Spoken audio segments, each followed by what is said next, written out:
Today I'm going to show you how to use the Secure T picture hanging system.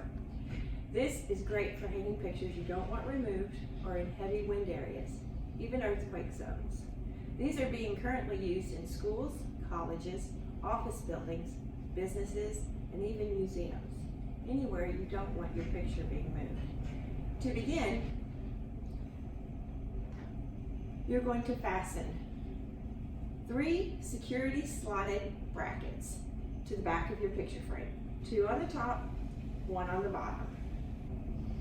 Next, you're going to position your picture on the wall and press firmly in the points.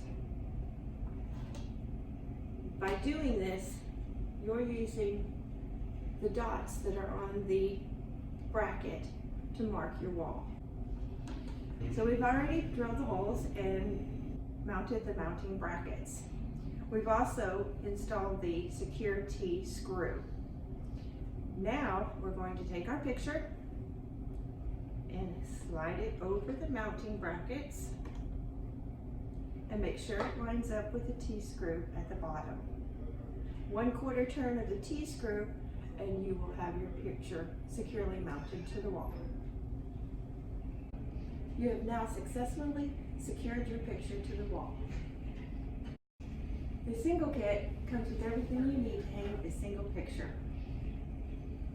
The metal drawer assortment comes with everything you need to do 25 picture frames.